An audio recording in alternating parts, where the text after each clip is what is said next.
Hello, ladies and gentlemen, and welcome to another episode of Fear the Queer. A show that talks about everything on our gay agendas. I'm Adele Vice. And I'm Josh. And hi, where's Kyle? Hello, guten Tag. Oh, Kyle couldn't make it today. She died. Oh, She sent me okay. in her place. My name is Adele Vice. Uh, Kyle's drag friend. And Gotcha. yes, Kyle decided to send me along since we are talking about Drag Race season 13 today. Well, thank God, because we were going to fire him anyway. So I'm really happy that you're on here today, Oh, okay, Adele. good. I mean, honestly, I'll just keep coming. Who doesn't Yes, want someone to keep coming? exactly. Yeah. Well, as Adele said, we are going to be talking about everything RuPaul's Drag Race season 13 today. It just premiered on the 1st of January. And of course, Adele and I have some hot takes on what we think of each contestant here. But Very before we hot. get into the heart of our gay agenda today, Adele, did you bring anything to drink? Well, besides this tall glass of water myself, I brought, of course, iced coffee. Kyle said keep it simple, but maybe when we get to the heart of the gay agenda, I might whip out, a martini or something. We'll see. Ooh, What are you okay. drinking? Well, you probably don't know this, but Kyle and I usually drink on this show. Oh, But okay. But unfortunately, Kyle and I have gotten to the age where it isn't as fun anymore. So I'm just drinking ice water. But Well, you'll there's you'll know always that. time for a cocktail. Yes. All right. Well, Well, here's queers. cheers, queers. Clink, clink. Clink clink. All right. So before we get into the heart of our gay agenda, we have another segment of Fear It or Queer It. In this Ooh. episode, I asked Adele if we could review a movie yet again. However, this is a very special movie. Adele, would you like to tell the audience what we watched? Well, when Josh reached out to me, he said, "Do you want to watch Promising Young Woman?" And I said, "When I look in the mirror every day, I see a promising young woman." And then he sent me the link to the film, Promising Young Woman, starring Carey Mulligan, a lookalike of mine, you might say. So today we are going to be reviewing Fearing or Queering, Promising Young Woman. Mm-hmm. This film is about a woman played by Carey Mulligan, and yes, Josh, I am a guest Nothing. star. I was like, keep going, keep going. I love this. I love the exposition. Thank you. I love going on expositions like to the jungle, to the Amazon. It's lovely. Planet Fitness. Planet Fit. Don't use those kind of words with me. Those are dirty, dirty words. um, so Promising Young Woman is about this woman named Cassie, played by Carey Mulligan, who seems to trick men, I use lightly, loosely, into going home with her. And then they try to take advantage of her, but she stops them.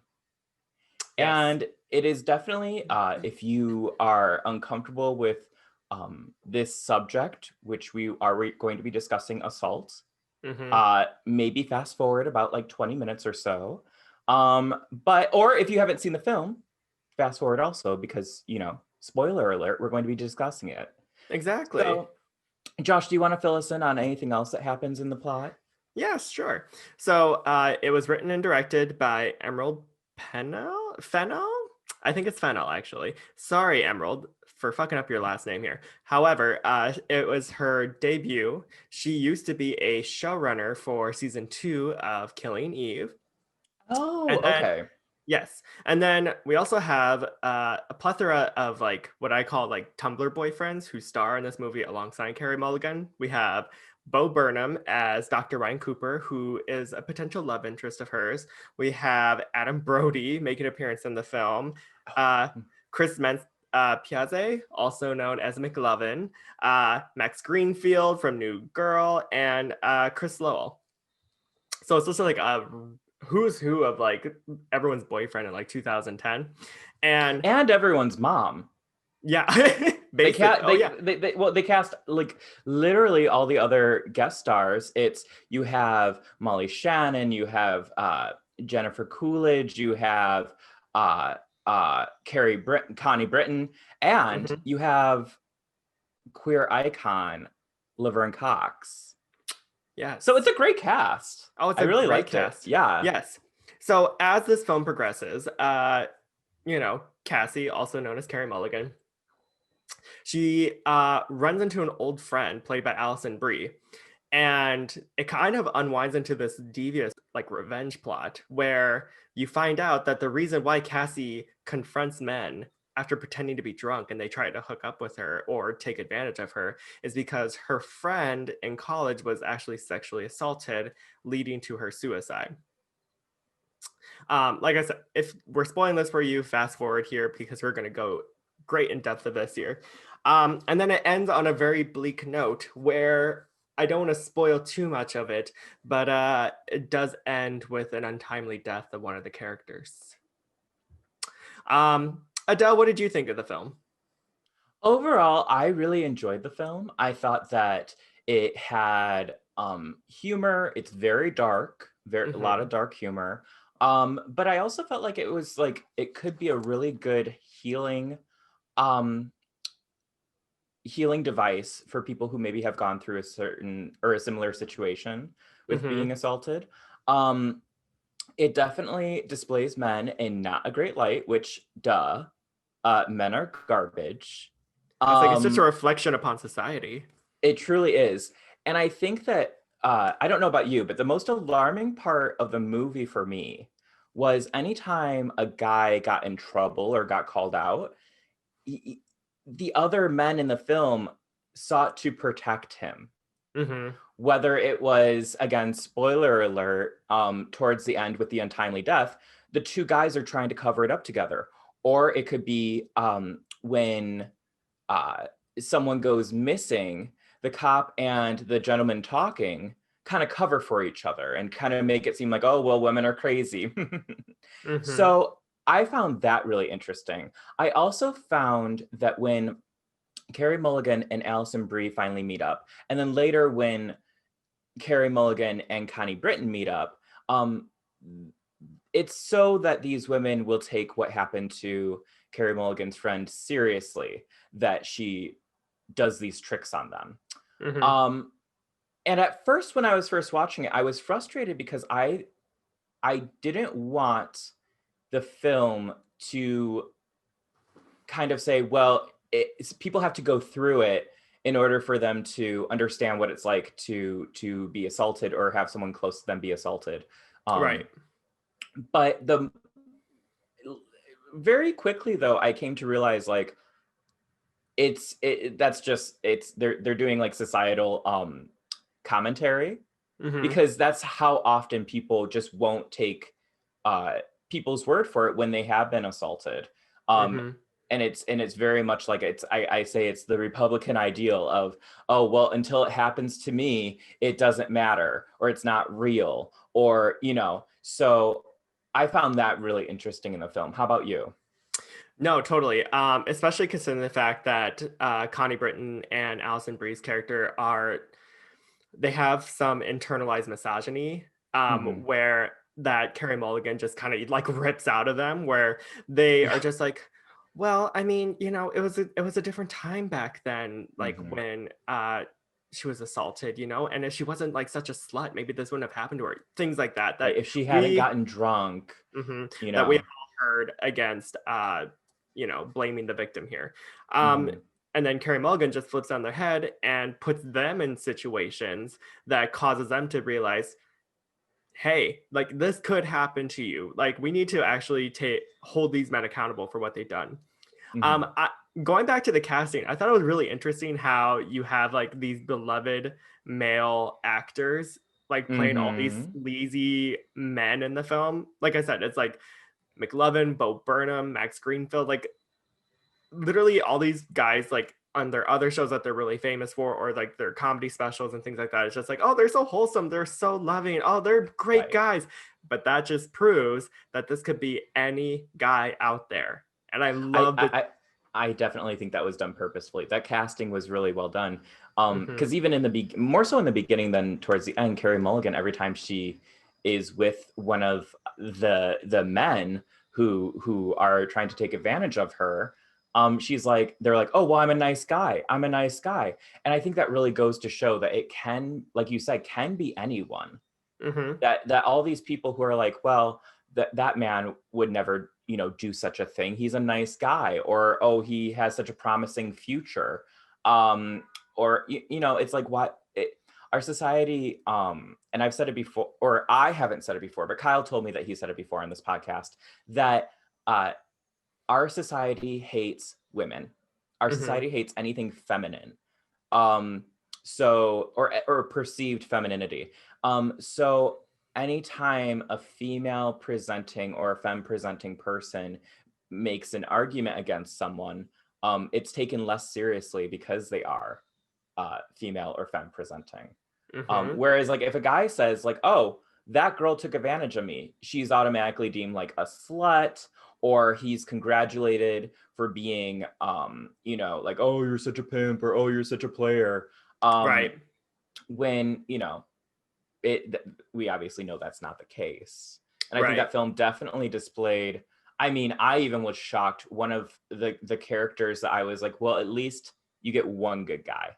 You get one that you're like, okay, well, at least he's not part of the group. Nope.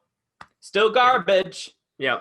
Well, like, yeah, it just kind of like, it gives you the harsh reality that nice guys and Brock Turners aren't mutually exclusive. You can be a nice guy and be a Brock Turner of this world. And I think that is a harsh reality that the director definitely wanted to like beat you over the head with all these nice guys throughout the film.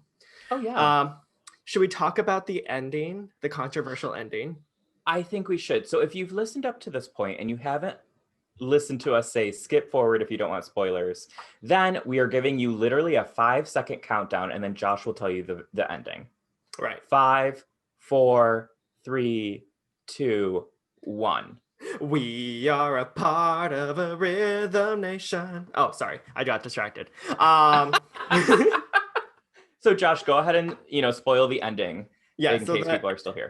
So the ending is that Cassie, Carey Mulligan, she discovers that she figures out who actually sexually assaulted her friend in college. And she realizes very quickly that it's his bachelor party this weekend because he's soon to be married. So she creates this elaborate plan to dress up as like one of the strippers, go to the cabin, and then seek revenge for her friend Nina by tying up the groom to be, I think his name is like Al or something like that. Al. And then, yes, carving Nina's name into his body. That was her plan. Unfortunately, when she did, she handcuffed him so that way he wouldn't be able to move, and it was under the guise of like a stripper. But unfortunately, one of the handcuffs broke loose, and he was able to then get on top of her, and he smothers her to death. And it's a very drawn out death. Like we're watching it, like it was like watching like a live stream of someone like getting suffocated to death. Now, granted, it kind of has like a happier ending in a way where she was smart enough to know that if something bad happened to her, she was going to release the video evidence that condemns him. And then it also then traces back to him murdering her, so, like in a way. And it just so happens that he gets arrested on his wedding day, which, you know, comes full circle for this guy. So somewhat of a happy ending, somewhat. Yeah. She gets, even though she dies. Right. She gets what she wants, but at what cost, basically. And Kanai and Adele were all speaking of our thoughts on the ending. And I mean, Kyle's gone. So Adele, what do you think? Yeah, Kyle actually, he went down to Puerto Vallarta. And so he won't be back for a while. He needs to quarantine. Well, let's he's very into that circuit gay, you know, masculinity and all that good stuff. But me, Adele Vice, I'm here and I have an opinion. Yeah. I would say that I queer the ending. I do queer the ending, but I think it's a very dark ending. This isn't a feel-good movie, but I think it's an important movie. I think that, you know, it's interesting. You said that you felt like she planned it just in case something happened to her. And I took it as she planned it because she knew something was going to happen to her. Like she planned it out because she knew that she was going to die. And the reason I say that is because she she sends the letter that's basically like, I'm dead. And if you had, like, if she hadn't died, then, or hadn't expected to die, I don't think she would have planned it up to that point. Right. So I think she went into the situation, like, I don't even think that she was going to carve her friend's name on him when she climbs on top of him and then he, you know, breaks loose and suffocates her. I think that she was fully ready to go. Okay. I just think that it got to the point where, and the reason I say that is because she sends the necklace to her new best friend, who played by Laverne Cox, who's also her coworker. And you wouldn't do that if you didn't expect. I guess you could say that she was planning for the worst. But part of me kind of thinks that when the final nice guy of the film is revealed to be not a nice guy, and then she gets the information to go to the bachelor party and confront them, I think that she was done. Yeah. She was like, I'm going to not necessarily get revenge, because at first I thought, I don't like this kind of like getting revenge thing. But I think Adele doesn't promote that. I don't promote getting revenge. I really don't. Be a light. What would you do in this situation, Adele? Revenge.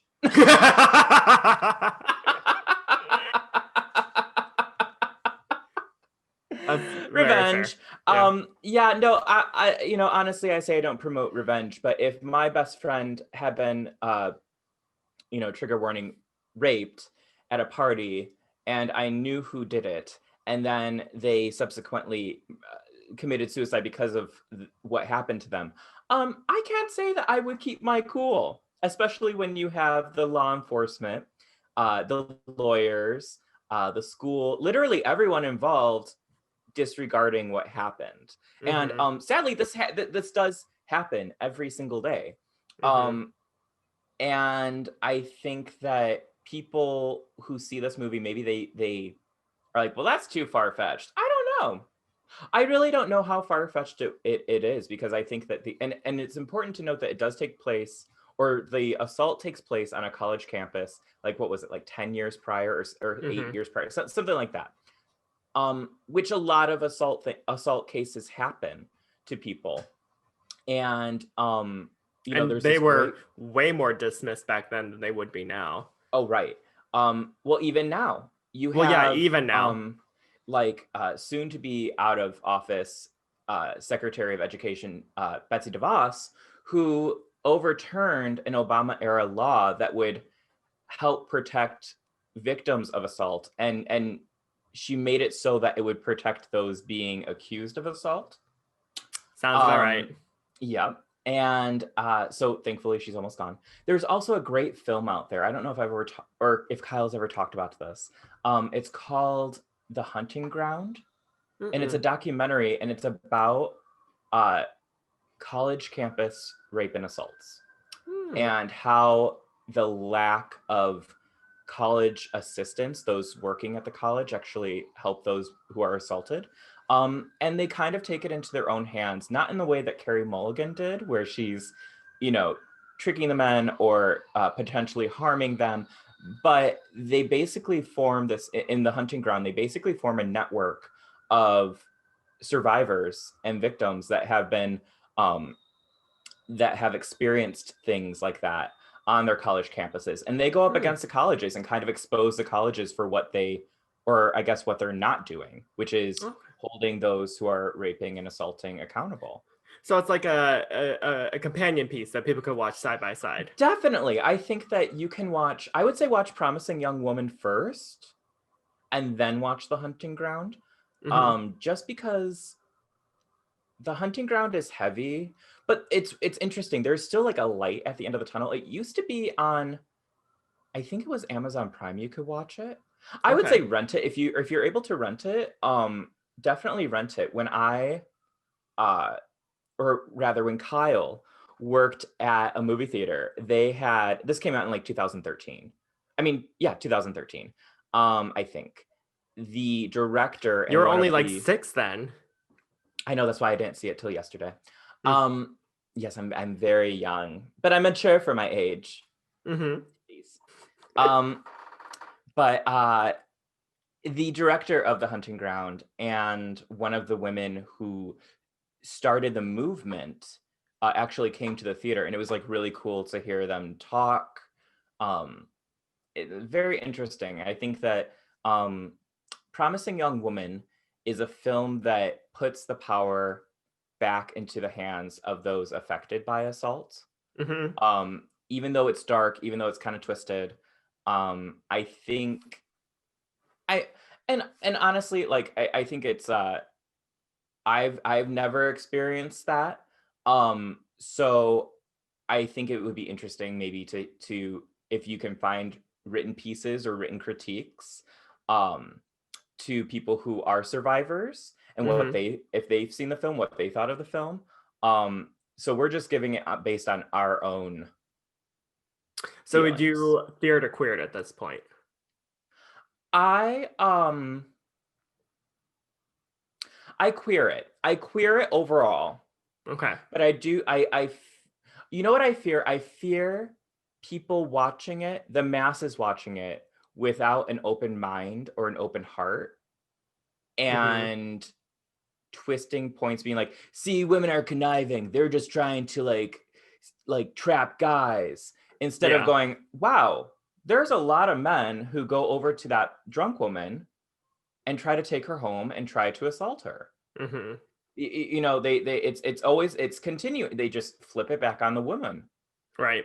How Yeah. about you? What do you think? Fear it I or would queer it? I would queer it overall. First, as a technical film standpoint, definitely queer it. I thought it was great casting. I thought that you could tell it was definitely made by a millennial with like the casting choices and then also the Mhm. soundtrack. Like "Stars Are Blind" just played in a Soundtrack. gas station. Oh my God. There's When like the a violin stars is cover blind, of I "Toxic" playing in the background at one point. the Yeah. violin like orchestrated cover of Toxic. We need to Mm-hmm. find that. I want that on a playlist. It was Right. so it was like pretty, but I was like, yeah, toxic. And it was like ving, ving, ving, ving, ving. That's my violin. Oh Damn, no. Adele's a violinist. I'm a violinist with my mouth. I can do Yes. a lot of things with my mouth. What? Ooh, what? Yeah, I agree that it definitely is a more intelligent film than I feel like a lot of people are themselves, if that makes sense. Like, it's definitely not going to just explain to you like Mhm. what the reasoning behind the director's choices were. So you kind of have to take a lot of things with a grain of salt, and it also, at the end of the film, it kind of feels like you're rubbing salt in the wound in a way. Mhm. So just bear that in mind. It is a little hard to get through at points here. Um, but overall, I would queer it. And I think hopefully Carey Mulligan gets some recognition for her skills as Cassie because she Oh, was far and away the best part of the movie. there has yet been a movie where Carey Mulligan has acted in it that I have said, good actress. What, Yeah. what, what? I thought that was it. There has yet to be a movie that Carey Mulligan has acted in where she's acted. Where she's acted Yeah. badly. No, she's always a great actress, even Mhm. if the movie is like a little. So I'm glad. I'm excited. Like I think that if award season was more normal, this year. I mean, I don't know what this season of awards is going to be like for people. I don't really care because we're in the pandemic. But if it was a normal type season, I would love to see recognition, not only for Carey Mulligan, but also for the script and the director. Mhm. Um, I thought it was really well done. I mean, even like the cinematography of it is really well, it's smart. It reminds me of a film class I took Oh where goodness. We literally don't have time for this today, Adele. oh oh well, it was back Thank in you so much for 1945. There was joining only us. 7 films available, and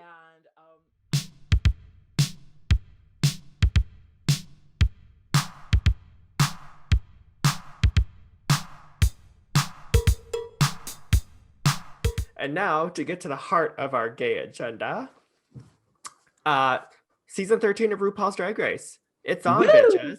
13 brand new girls, and we're me and special guest star Adele Vice, looking beautiful and young as always, are going to dissect each girl and give our hot takes of who we think is going to be battling it for the crown at the finale night. And before we start with that, I just wanted to have a cocktail. Oh. Yes, I came prepared, Josh. What did you make? Kyle. Vodka and ice. Oh. And we're going to pour that into vodka. the glass.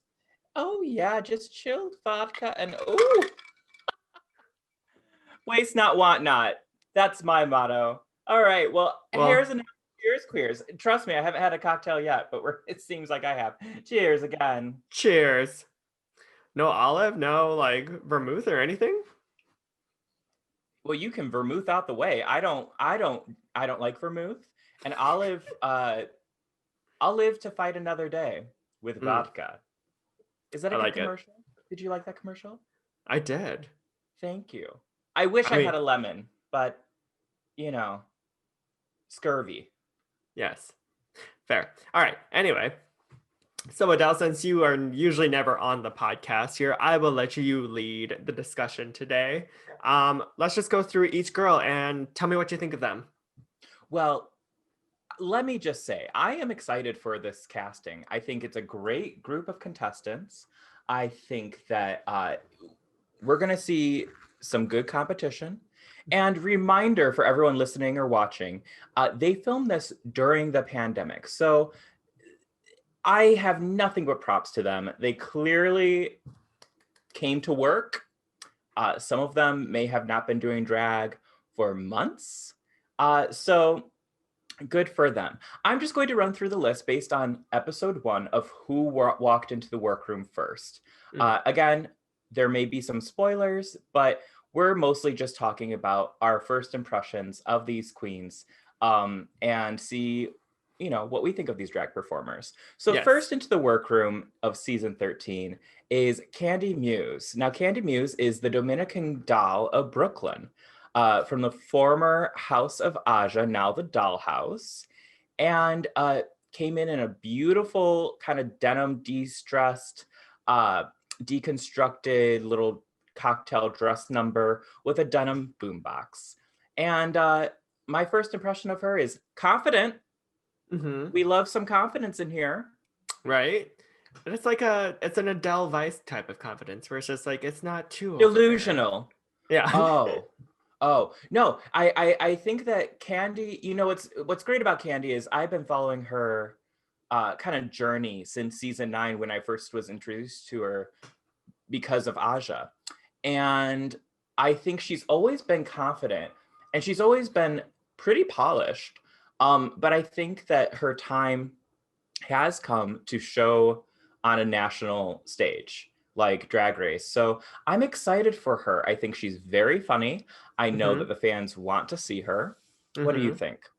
I put down in my notes early front runner. And that I think it has nothing to do with her connection to Aja. I think that her makeup skills are very well polished right now. I thought she looked gorgeous when she walked in. Another thing too is that I feel like she is also going to be a great example of combating racism within the fandom of Drag Race, because she already tweeted out how people are trying to call her out for her confidence and calling her like, delusional, like Eureka or Vanessa Vanjie Mateo and stuff like that, just kind of grouping the others together. And she says, she's just like, why is it that Gigi Good can be confident but I can't? And I'm just like, yes, love it. Love the fact that she can, politely clap back and be like, no, don't dull my shine, sis. So I think we are in for a great season of Candy. I think she will bring it in the entertainment factor. And yeah, I can't wait. And next into the workroom is Joey J. Now, Joey J is from Phoenix, Arizona.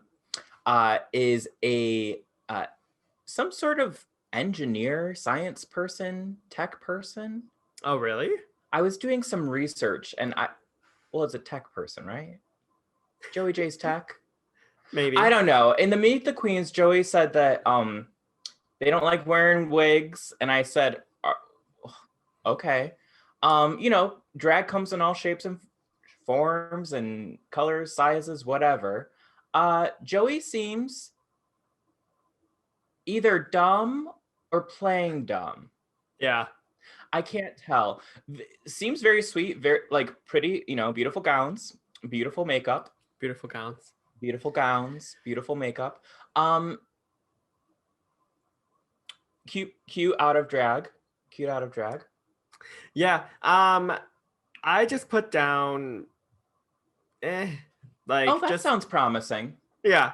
I don't know. Like I know she's trying to like market herself as like the filler queen and like she kind of knows that she's just basic and stuff like that, but I don't It know. didn't look like she had her lips done though. Right? It's just like I want if you're gonna be a filler queen, then I want to see you like detox levels I was gonna of say filler. full detox. Yeah. Yeah. Don't be a filler queen. Mm-hmm. Right. So I just put down I don't really care for her either way. And it's just like what your good friend Kyle says, it's better to be bad than boring. And unfortunately Joey J is a little boring to me. Well, I wouldn't kick him out of bed. That's all I'm saying. Next into the I'm sure you haven't either. Oh, I am a Christian woman. I have taken a vow of chastity against my will because of the pandemic. Catch me on the dance floor. Really, please In catch 2022. me. I'm probably falling over on that dance floor, so please catch me on the dance floor. I will fall over. So next on my list is Denali, also known as Denali Fox, our Chicago queen. She's from Alaska. She's an ice skater, competitive. I love Denali. I remember seeing Denali at a drag show at like 1:30 a.m. on a cold winter's night doing backflips, and that was 2 years ago. And I was thinking, yeah, she's gonna be on Drag Race someday. She's very polished, super nice. Like, you know, after the show, she was saying hi to everyone, and you know, it was great. Literally, I think I saw her when she got started. It was like she probably did drag for like 3 weeks and was like, all right, Pretty. No, she's always like always been pretty, always been kind of a stunt queen, great ice skater. I'm excited for Denali. It's funny because when I saw her in the first episode, I was just like, who is she reminding me of at this moment? I was just like, why is she giving like she's giving off a vibe of someone who I can't think of. She reminded me of Tatiana for some reason in her first episode with the blonde hair and the makeup. And I think that she also is going to be a potential lip sync assassin because if she could do all these backflips and twirls and flips and kicks and ice skates, I'm very excited.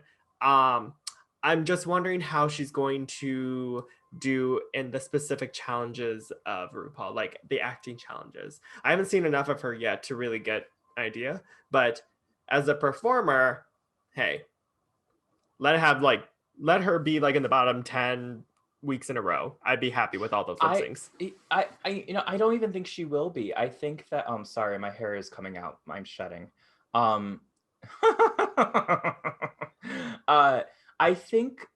I think she's almost downplaying that she can act, because if you go on her Instagram and you kind of scroll through videos, or if you follow her on Twitter, people tag her and stuff all the time of different performances. And I feel like as a drag queen or a drag performer, if you can perform a lip sync, you can act. All these people who are like, well, I'm not an actor. Yeah, you are. You just don't think you are. You don't think you are because you're like, oh, I'm not memorizing lines. You just memorized a whole song to lip sync. You can act. You're good. So when are you going to be a mentor on the show then? My number's open. I'm always around. If you want, you know, someone who's vaguely European with a beard, I'm here. Your phone and your box is open. All right, next girl. Then, ooh, that was. Next girl in is from Atlanta, Georgia, Lala Ree. And Lala Ree is pretty. She's there. She's pretty. Okay, so her face, very pretty. Okay. She came in a bodysuit with like a slightly ill-fitting kind of blazer over it, but don't come for me. It worked. Drag queens wear bodysuits. I don't know. I think that there's this whole preconceived notion because of the show that anytime you see a drag queen in a bodysuit, they're like not trying. And I'm like, 90% of the time when you go out, when we can go out to a drag show, they're probably going to be either in a bodysuit the whole time or reveal into a bodysuit or something like that if they're doing high energy numbers. And so I just think that it's kind of, I don't know, it's kind of shitty to be like, oh, well, she's just in a bodysuit. So I'm not like flagging her on that. I think if anything, it's because the person who came into the workroom before her was Denali. So when you're comparing, and Denali's outfit was super pretty, ostrich feathers, on skates, all that good stuff, braid down the back of her head. Lala Ree. I think Lala Ree will be another lip sync assassin. I think that she has those capabilities. It'll be interesting because she's actually competing against her own drag mother in this competition, which we'll get to in a second here. But I can't really think of anybody on the show who's actually had to actively compete against anyone in their drag family, like, and have it be a actual plot line. Do you? Sorry, you're busy. I'll let you finish. No, sorry, I was just emptying out the vodka. I don't recall if that's happened. Yeah, so it'll be a very interesting storyline. Do you think the producers did that? They were like, let's put Lala Ree and her drag mother on the same season, or do you think that just was by chance? I think it's a little bit of both. I bet it was like, oh, these two just auditioned. Oh, let's bring them both on. Another thing too, when you talk about bodysuits, I think it is interesting because, yeah, you're right. The show does kind of like discipline the girls when they just like show up in a bodysuit or whatever. Right. But I think they almost should look at it as like a sort of like a model basic in a way, but it's like a drag basic where it's just like, you have your bodysuit, you have your eyelashes, you have your concealer. Okay, get going, you know? I think people, I don't know. There's a lot of fans out there that will shit on all of these queens, and I don't do that. It's there. Literally, these performers are trying to make entertainment in the middle of a pandemic, and there's no need for you to be rude. Listen to Adele, okay? No need to be rude. Oh my God. I have been watching The Real Housewives of Atlanta, which, okay, was that like a little psychic moment? I think I had something in my brain that was like, oh, because Georgia just turned blue watching Real Housewives of Atlanta. Anyways. Lala Ree's from Atlanta. Lala Ree's from Atlanta.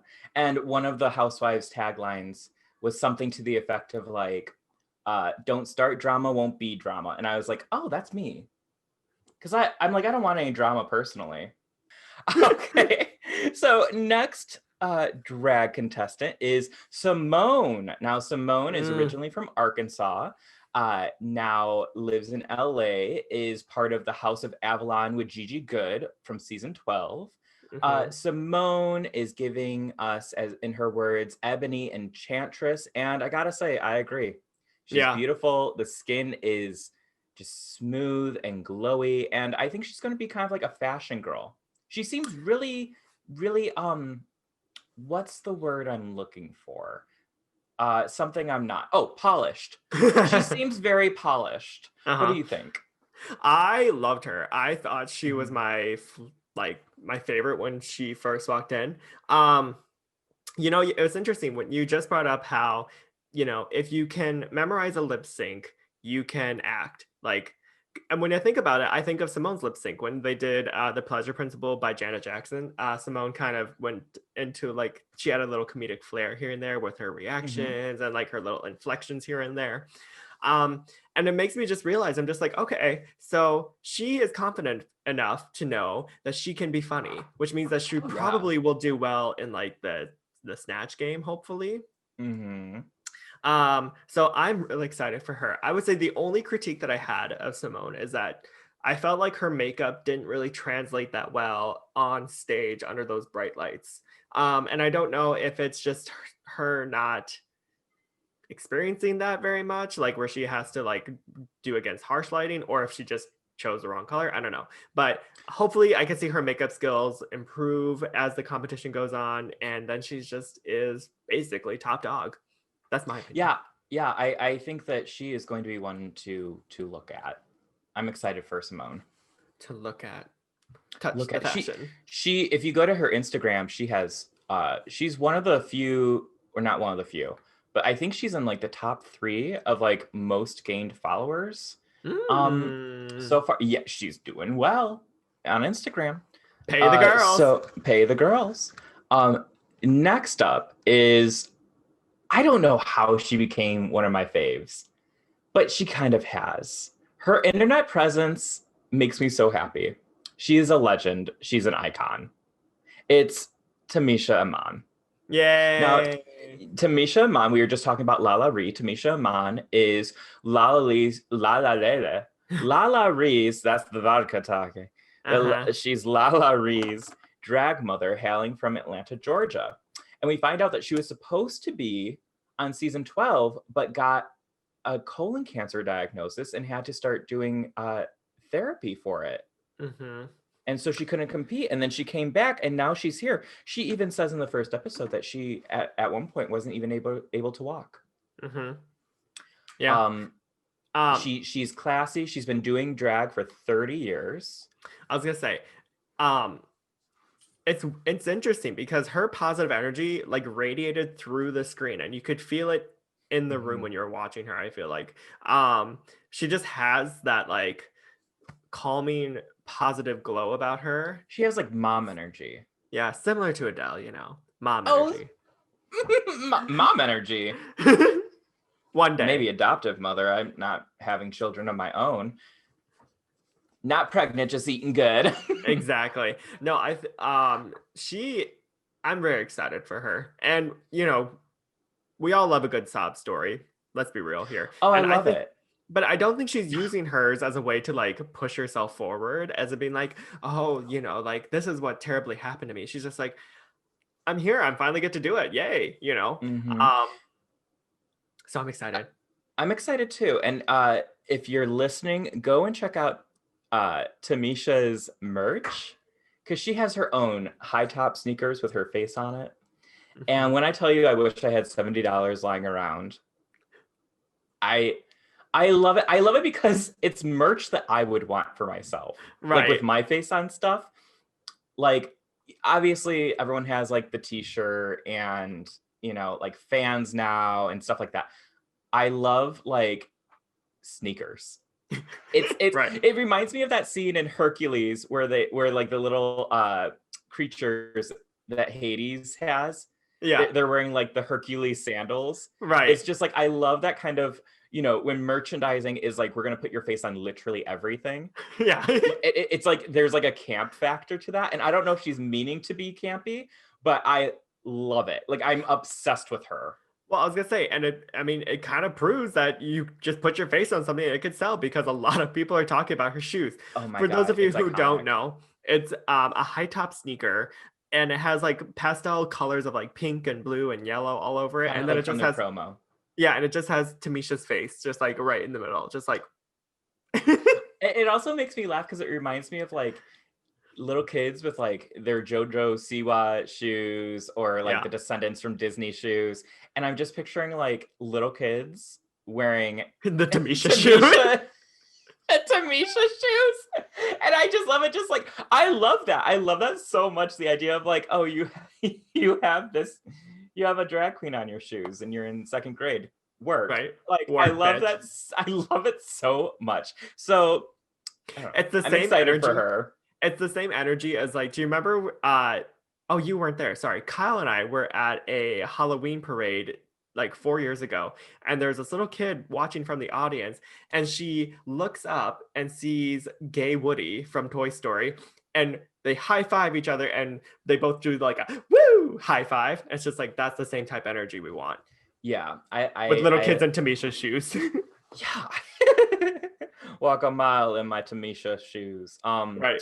So next queen that comes into the workroom is Gottmik. Now, Gottmik is the first trans masculine individual to compete on a season of RuPaul's Drag Race. Gottmik is from LA. Gottmik is a makeup artist. working on celebrities and drag queens alike. I know that Gottmik did Lil Nas X's Halloween look as Nicki Minaj. Mm-hmm. So Gottmik comes in clearly. I don't know about you, but like for me, that was like front runner confident energy. I get, there's a story there. That someone who's different, super talented, confident. And I'm excited to see the looks that Gottmik brings. Yes, I was gonna say they are the black horse of the competition. Thanks, Jocelyn Fox. Wah, wah. Wah, wah. No, I think Gottmik is phenomenal. First thing I clocked was just how great to attention to detail they have with their makeup skills. Mm-hmm. And their confidence isn't one that is overbearing, which I really appreciate. And so I'm pegging them as the black horse of the competition right now, like someone who will probably sneak by and just like get a little few challenges in there before they slice you and send you home. I don't know. Yeah, That's I mean, I will say I'm excited because all of these contestants, I don't see anyone that if they won a challenge, I don't see them at this point being like, whoa, they're not polished. Like everyone seems very evenly, like they're polished, they're smart, they're confident, they're good on camera. Like there's no one who feels awkward on camera to me, not or yet. really No. shy. So, I mean, we'll see what happens. Maybe when you're put into a bigger workroom with all Right. these different contestants, we'll just have to keep watching. Yeah. So next in is this ookie spooky kooky, very kooky queen, Utica Queen, Mm-hmm. who is from Minnesota. And she is giving us quirky art kid vibes, lots of different patterns, talks a lot, talks very fast, talks like just Giant all hair. over the place, big hair. I feel like could be a look queen, like very like art like artsy look queen. So I think Utica is a quirky sweetheart. What do Yeah. you think? So I always find it interesting when contestants kind of promote themselves as quirky because I'm just like, what does that mean? Like, what makes you like a little quirky? What I like about Utica is the fact that they kind of just they don't really promote anything about themselves. They're just like, hi, I'm here, I'm excited. Mm-hmm. You know, um, Oh. the storyline that I feel like producers are going to put with her because it is a reality TV show at the end of the day. I feel Mm-hmm. like it's either going to be like a Crystal Method Jimbo category, which is type A, or it's like a Dusty Ray Bottoms like Thorgy Thor like in Group B.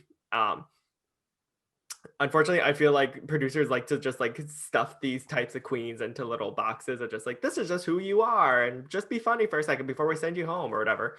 So I really hope that we get to actually see like different aspects and shades of personality in Utica because I kind of like them. They Yeah. have refreshing energy about them. Yeah. I think everyone so far I've enjoyed their energy. Yeah, like when you get an air freshener and you usually are expecting something like meadow or like fresh laundry or something like that, and you smell it, Sure. it's like a tangerine. You're just like, oh, you're like not bad, but not what I was expecting. Interesting. That's kind of what I'm thinking of for this contestant. Interesting analogy. Yeah, Okay. yeah. I wasn't sure where it was going, and then it ended up there, and I was like, "Well, this is a breath of fresh air." A brush of fresh air. Or a breath of fresh air, or a breath of tangerine. I'm not sure. So next into the room, we have Rose, which we're not drinking any, but Rose is from New York, another member of the drag singing girl group, Stephanie's Child, which is, or is it Stephanie's daughter? Stephanie has some sort of kid. Stephanie's Children, which also has Jan from season 12 and Laguna Blue, who has not been on Drag Race yet, but I can imagine will probably be on Drag Race at some point because they love to kind of like envelop the franchise. Right. So Rose is a singing queen. Rose likes pink. Seems a little like very confident. you know, she's a New York queen, and I think that sometimes New York queens at least are portrayed as very confident, or like, well, I'm from New York, so I'm the best. And that's how I feel. Yeah. I don't Josh? I don't know. I don't know how to feel about her yet. First of all, her entrance look, I hate, like, to quote Nicki Minaj, I hate your hair and makeup today. Um, Oh, well. yeah, I'll just say it. Her like fluorescent pink vibes just weren't doing it for me. But did it make a statement? I guess. Did it make a state? Did it say this is my It says drag? it says I'm obnoxious. So yes, I would say so. No, I don't know if it's I'm obnoxious as much as it's I this is my shtick. I thought it represented her very well. Did I like it? No. Yeah, Did I think it represented her? Probably, sure. because it's like, you know, in their little singing group, she's the pink one. And Sure. she's kind of wearing like the little like it's like a girl group like pop star, you know, bodysuit jacket thing. I It was did giving like me those vibes. I did like her little dangly glass of wine purse. That was Oh, it's cute. great. Yes. Yeah, see there's elements you know what I just didn't like? I wasn't a huge fan of the hair. Mostly cuz we've seen that before, and I just think I mean, I Ariel would have Versace liked has something like different. 12 wigs like that. I'd be surprised. I mean, Ariel Versace designs wigs like that. Yeah. So I wouldn't be surprised if maybe that was an Ariel Versace wig. Um, yeah, we'll see Um, about Rose. yeah, she has an interesting storyline already set up for her where she is like getting a rivalry against more veteran New York queen, Tina Burner. And I'm very interested how that kind of pans out here. Like, is it like a because it almost seems a little one-sided. Like, it seems like Rose is a little bit more affected by it than anything else. I'm interested how she's going to handle this. We Yeah, shall see. we shall see. Right now, I'm not saying no way, Rose. But we'll definitely see if it tickles my taste buds. I think for how much confidence she has, I expected more. That's what I'm saying. It's hard to say. Yeah. It is. It's just it's hard to say because I think that you have queens that are very confident, and then maybe it doesn't translate to confidence. And when it's the first episode, like I don't know how I would react if they're like, okay, both of you lip sync against each other. All right, now you go home. Right. After being in a pandemic, getting all my looks and everything ready to compete, and then being told, you're going home now. The lady said go home. I was just like, ah. Yeah, I can't say I wouldn't be a press panini either. But Rose definitely, you could, you know what the thing is, you could read it on her face. She's like, bye. Yeah, she was like, you could. I think that's the thing is, she had no poker face. Like you could Yeah. tell, and I think that's what I don't know if that rubbed you the wrong way. That's I think where I'm getting it. Like that's just No, like I was like, hmm. no, I actually thought like that's actually not where I was getting weirded out by her. It's just the fact that she kept talking about Tina Burner and then like Tina Burner be like, who? Like, she's here? Oh, cool. Like, Yeah, that's we'll where I'm like, see. yeah, that's where I'm like, we'll see. All right, who's next? So next into the workroom is Olivia Lux, also a New York queen. Only been doing it for about 2 hours. Uh, Really? she's you know very fresh. She's a fresh queen. She didn't Hasn't even been doing it for. audition. She just kind of like walked in. She's just like, is They thought it was RuPaul. They yeah, were they're like, like, "Oh my god, look how oh, this beautiful." is a show? Oh, sure, let me do it. Yeah, like Olivia definitely very pretty. I feel like is a sweet queen. Mm-hmm. You know, she's from New York. She says she likes to play piano. She just gives me sweet, like sweet person vibes. Mm-hmm. I put Like, down that face. yes, very pretty mug. Like Yeah. very like and then, you know, in the confessionals, out of drag, still attractive. Like that's just an attractive human. And Mm-hmm. yeah, very pretty, just great smile. Uh I don't know how the season will play out for her. I don't I feel like know. she's gonna be very popular. Not just amongst like the fans, but also with the girls. I feel like she could get Mhm. along with everybody. So I think She she's a seems like that. Yeah. yeah. I think she's gonna be a great addition to the workroom. Like a good, like, I mean, none of these performers from what we've seen have like energy that I'm like, oh, that turns me off kind of energy. Like everyone No. has like pretty good energy. Yeah. Um, so I mean, maybe when the competition really starts heating up, it'll be interesting to see if her energy uh Matches some of the other ones. changes. Yeah. Or if she's still like the sweetheart that we thought she was going to be. Hmm. Well, I mean, and a good point too, because it's just like, yeah, if you're in the middle of a pandemic, you haven't talked to anybody, and you finally get to do drag again, like I'm pretty sure everyone's probably gonna be in a great mood. Yeah, I mean, I feel like I would be so clingy and be like, okay, human contact? Right. What is this? Please don't Right. send me home. I just want to talk to people. Right. Um, so next up is we have Tina Berner. Now, Tina Berner is another New York queen, has been doing drag for 112 years, is a comedy queen, very tall, um, very Very tall. funny, uh, definitely has a competitive edge. Now, had you heard of Tina Berner before watching the show, Josh? No, but the thing is like I feel like I feel like she was referenced at one point or something like that. Because I'm just like, who is this queen? Why does she remind me of someone? Yeah, I see I knew of her because following Bob and Monet and Ms. Cracker Is and she in just kind that of that group? group.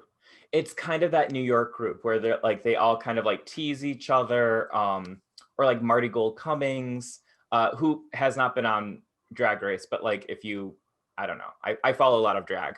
Um, but she's kind of within that group of like they're friendly with each other or friends. Bob has talked about Tina Burner on the Sibling Rivalry podcast, which is a great Hmm. drag podcast if you want to listen to that, with Bob and Monet Exchange.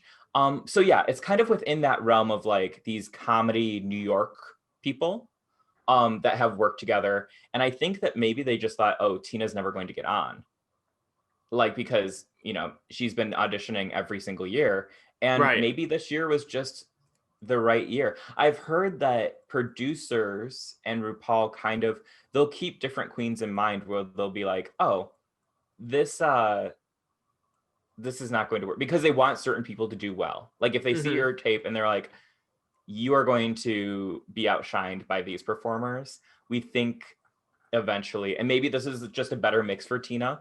um we shall see. Hopefully. She definitely seems like that type of person who would be on All Stars like already. You know what I mean? Like it's just So you're like saying she's going to lose? not necessarily. I'm just saying like she has Well, like you have to that. lose in order to get on All Stars. So, Well, BB Zahara, you never know. You never oh, know. that's true. Don't That's count don't true. count these winners out just yet. I don't count BB out. I'm just saying. I feel like she has that personality where it's just like maybe in like 5 years, if she is back on again or something like that, she'll be like, yeah, looking back on my first season, this, and this, but now this, and this. Like that's what I'm getting from Tina No, but Burner. she'll be so old. Um, Oh, sorry. Back then, I was like this, back and this. then. Yeah. No, I no. In all honesty, she's not even that old. Like, don't I come mean, at me saying I'm ageist and shit. just because you're young and sexy and 16 doesn't mean that. I am not sexy. Also, I would not want to be 16 again. That sounds like such a nightmare. Also, if you're watching this, I'm having such a wonky eyelash moment right now because my hair pushed the one side down. So we're just going to ignore it and we're going to keep going with it, okay? So next into the workroom is Chicago legend, the Mackie doll herself, Kamora Hall.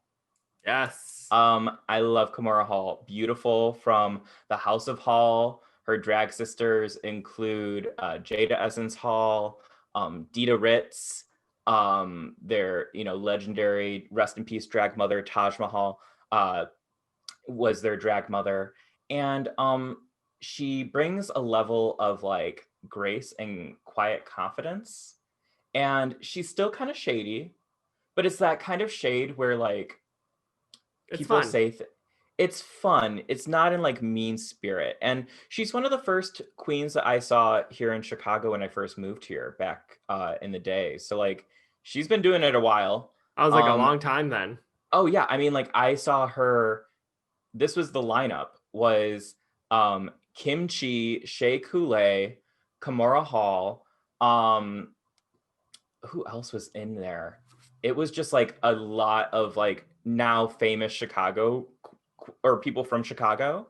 And it was, you know, performed at Scarlet on like a Tuesday night in Boys Town, or I'm sorry, North Halstead, in the queer community. But all those years ago, I'm happy she's on. Yeah. It's like it feels long overdue for her to be on. I'm interested to see how she does in a competitive setting, because she is so, to me, she's so classy and so like regal and elegant. I can't picture her getting like down and dirty and like getting messy and fighting for the crown. Sure. I think, to me, she'll take the high road. Maybe I'll be proved wrong. Maybe she'll be shady as hell. I don't know. Maybe she's just like, oh, sure, Adele. I'll be like, do it again. Thank you. Right. Yeah, I was gonna say beautiful. Just as a person in general, like what you were saying about Olivia, just like out of drag, they're also beautiful. Kamora is just a very pretty person in general. Yeah. Makes me jealous. She has such a pretty smile. Yeah. I can't remember who it was, but I think it was someone from America's Next Top Model. They were just like, there are the fun bitches and then there's the bitchy bitches, and you just want to be around the fun bitches. And I feel like Kamora Hall is a fun bitch. Like she's just like, she knows how to clock you. Like, don't try to come for her because she'll knock you down a peg or two. But she keeps it cool. She keeps it refreshing. All in good fun, sis. And in my head, I'm just like, I don't know anyone who would go after Kamora Hall. Yeah. You know? Like on what? On what grounds? Yeah, literally on coffee grounds. Honestly, there's no other grounds. There's no reason to go after her. So I'm excited to see how she does. I just like seeing Chicago people on TV, especially ones that I have seen perform and work and just thrive. Like everyone in Chicago knows Kamora Hall. Everyone has gotten to know Denali. So it's like nice to see them on there. And this is no shade. But sometimes you get someone who says that they're from Chicago and then they get on there and they don't necessarily represent themselves in the best light. And then they end up moving out of their city to LA, and then they end up getting caught with Vanjie down in Puerto Vallarta. And I'm not going to say any names, but oh my God, this background is so silky. Oh, it's so silky on here, but I'm not going to say any names. No. But so it's nice to see people from Chicago who are living and thriving in the city that I actually like and deserve to be there. No, I agree. I agree. I think that Chicago queens, weirdly enough, like, I mean, you as Adele have introduced me to a lot of different drag performers in the past few years. I forced you. I said, look at her. Right. Look at them. And I'm very excited to see them actually get a chance. I think what I really like about Chicago drag is how eclectic it is. And like, there's just like, there's something for everyone here in the city. And so sometimes it doesn't really translate all that well on television, like you said. So hopefully Kamora and Denali both kill it, because I think they both deserve it. Well, yeah, I feel like Chicago drag there's variety for everyone. And there's a bit of that like Midwestness where everyone is nice unless you're not nice to them. Does that make sense? Yeah. Where it's like, if you're like a shitty person, or you're like trying to put people down, or like you're actively like talking about other people's drag, you're not going to be well received. But I feel like otherwise, like, I don't know, everyone's very nice and very friendly here in Chicago for the most part. For the most part, unless you're a certain dinosaur. I'm not going after those bones. She is extinct. So last drag queen is Elliot with 2 T's. Originally from Texas, now lives in Las Vegas. We heard that she went to Alyssa Edwards dance school.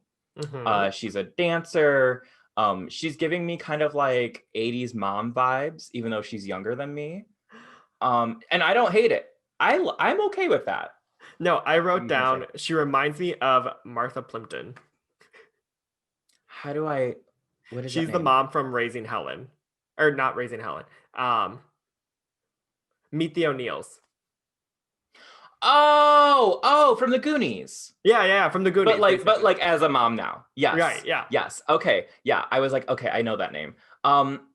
Yeah, she gives me like I'm not a normal mom, I'm a cool mom vibe. Yeah. I'm like okay with it. Um I think that it'd be interesting to see what she does. I didn't really get I don't enough of have them to like know them. yeah. Yeah. So It's I just put down cute boy, hopefully can perform well. okay. Yeah. Yeah. That's I mean, she got two T's. Two T's, So cross your T's and dot your I's. I And guess. we'll see how Elliot does. We'll see if Yeah. Elliot survives. Just wait, Elliot will end up winning. And here we are being like slightly shady, be like, we'll see.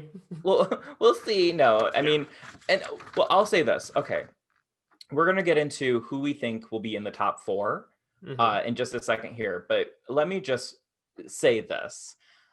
I it's exciting to see a cast of people where I don't know who will win. Mm-hmm. Like and that's not to say like when we watched All Stars 5, I was like Shea Coulee is gonna win. And guess what? Shea Right. Coulee won. Right. In season 12, it was a similar excitement where I didn't know who was going to win. I thought that Jada Essence Hall would win. I hoped Jada Essence Hall would win.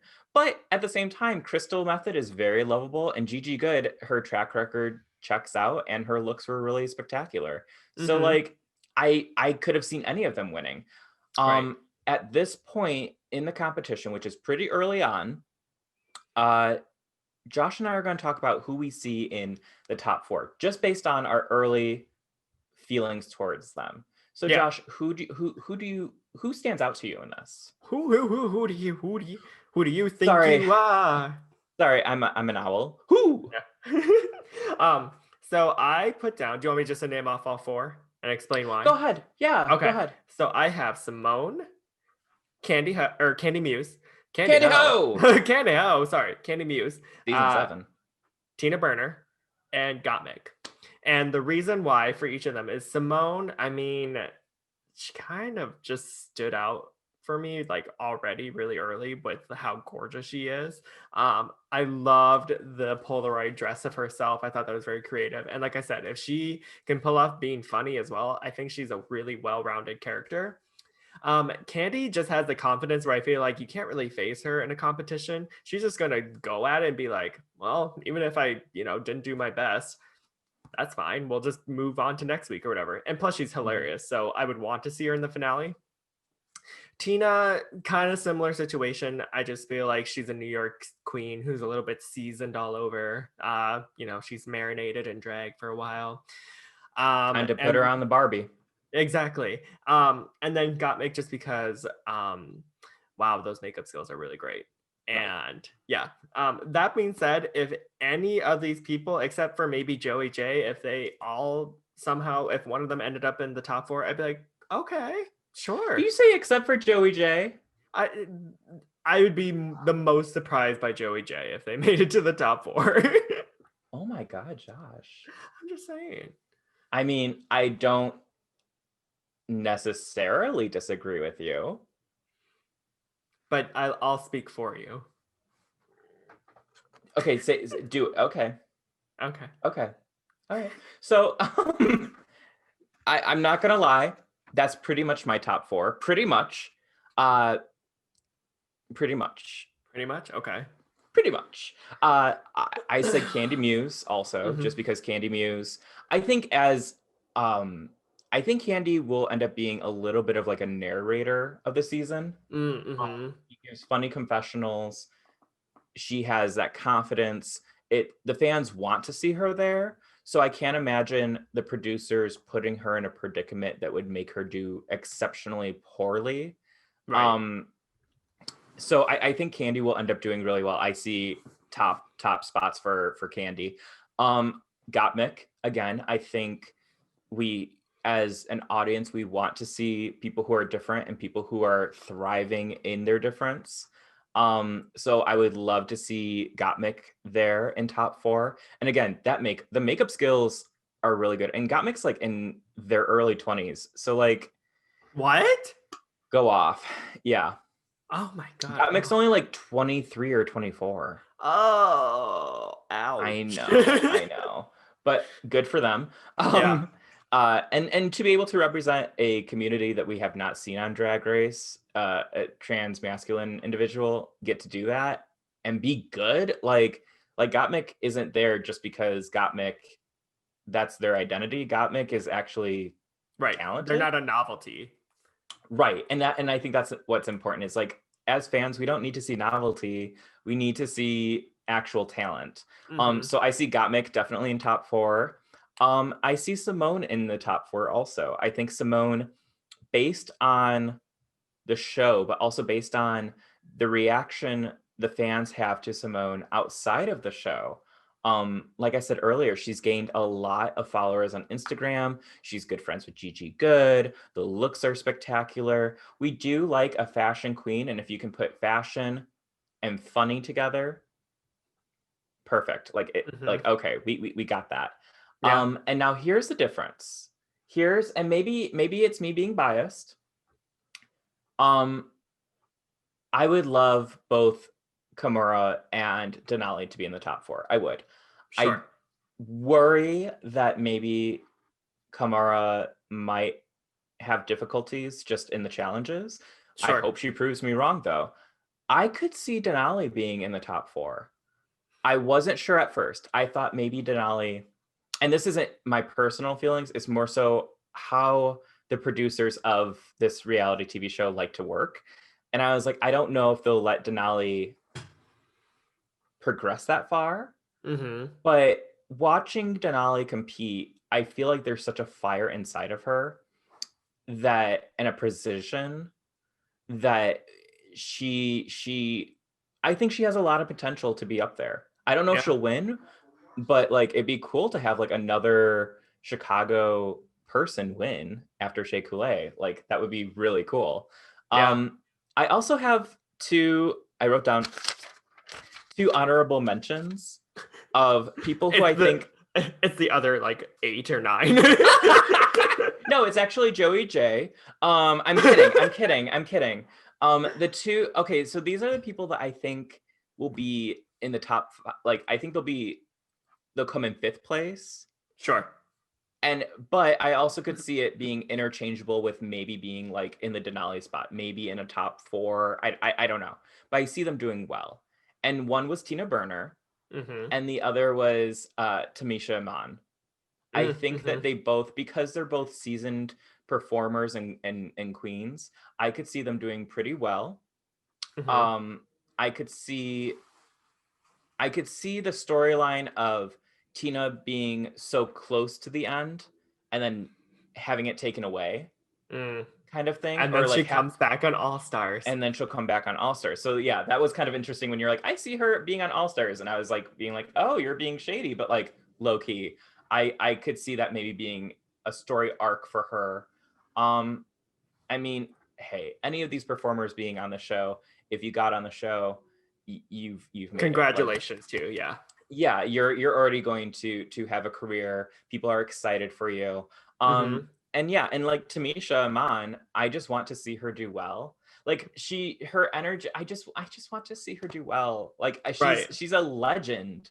Like if you're listening or watching us right now, like look up her videos from like the 90s of her doing different mixes and dancing and stuff like that. She is so good. And to battle cancer and then come back and get on the show again and just be a sweet person, and I don't know. I'm like selling merch already. Right. I'm like protect Tamisha at all cost. So I totally agree. I see her being in the top. I don't know if she'll win, but her and Tina both for me are like in the top 5-ish. I have Tamisha, like I put her like in the top 6 or as well. I also put her as an early front runner for Miss C. Miss Congeniality. Oh yeah, Because I think she's right now just based on early feelings. I get Miss Congeniality from Tamisha, and I also get it from Olivia. Those yeah. are the two that I'm like, you just both seem nice. Mm-hmm. And And so I positive. think, and positive. So either you're going to have like the young ingenue who's only been doing it for a little while, like Olivia Lux, be Miss Congeniality, or you'll have Tamisha Iman, who is like a legend, and like she's like mom auntie energy. Like it's Mm-hmm. very, I like that energy. I like that in a drag queen, where it's like I've been around for a while. Let me help you, but also keeping it real. Right. Especially like She's very great. well, especially in times like these, like you definitely do want to like root for people who have that great energy that they exude from them, just because we Hmm. need some sort of positivity to come out of this, you know? Oh yeah. So I agree 100%. All right. Well, that was Well, fun. that was fun. Thank you for being such a special guest star on the episode. And look who still needs to finish. Oh, round I had to stop. 3. No, this is round 2 still. Oh. I had to stop. I could not finish drinking my vodka. Um it it started to hit me Mm-hmm. when I couldn't pronounce certain names. So Adele, just out of curiosity, what's in plans for 2021 for you? What do you think? Leave the house. Yes. I would love to leave the house. Well, here's the thing. I would love to be able to go out and see people and say Guten Tag in person. Uh I'm just, I'm continuing to create content. I think that Adele Vice, which if it's taken you this long, Adele Vice, also Edelweiss, as in like the flower, as in the song from Sound of Music. Um, Edelweiss known for their as a flower for their strength because they grow in cold climates on the side of mountains, and I believe that Adele Vice was born out of trying to um, portray strength and reclaim a part of my identity that I'm told not to have. Hmm. So Adele Vice is just going to continue to, spread positivity, be a little shady, drink a little drink, create content, and hopefully there's no green screens that are going to fall on her because that has happened to me almost every time that I do a video, and it hurts. And Yeah. mostly it hurts my pride. It hurts my pride mostly. But once this vaccine starts rolling out and we're allowed to go out to the clubs again, hey Chicago, I'm not saying that I'll be performing on stage, but you'll probably see me in the crowd passed out. Just kidding, not from drinking, probably because I'm tired, but maybe I was from like, drinking. maybe. Where can they find you on social media? Oh, you can find me on Instagram at Adele, like the singer, .vice, like smoking or drinking. ADELE .VICE. You have no idea how hard that was for me to spell. I am Like not a good speller. it's like independent. It's like INDE. I was like GLAMVICE.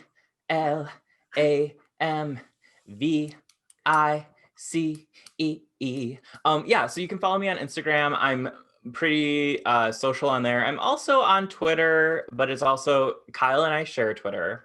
But I don't really do much on there at Kyle Parker, but that's not exciting. So follow me on Instagram or just follow this podcast. I'm so excited that I got to finally come on. You forgot to And plug your TikTok. You're a TikTok star. oh my god. Okay, let me just finish this drink now. So I'm on the TikToks because I decided to be young. So if you want to follow me, I'm on TikTok also at Adele.Vice.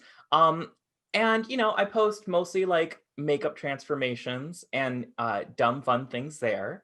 Yes. So if you want something, my brand of comedy is just like stupid and awkward. So like come be stupid and awkward with me. It's a good time. It's a great time. It really is.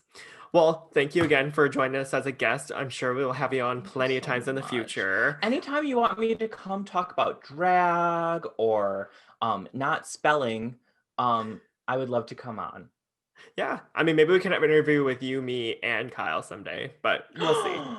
I would love that. Yeah. That's gonna take some movie magic, but I would Right. love that. Not because it's going to be hard to have Kyle and Adele Vice in the same room, just because the camera adds 10 pounds and Yeah, some movie magic. We got to slim me out. That's why I'm only shot from tits up.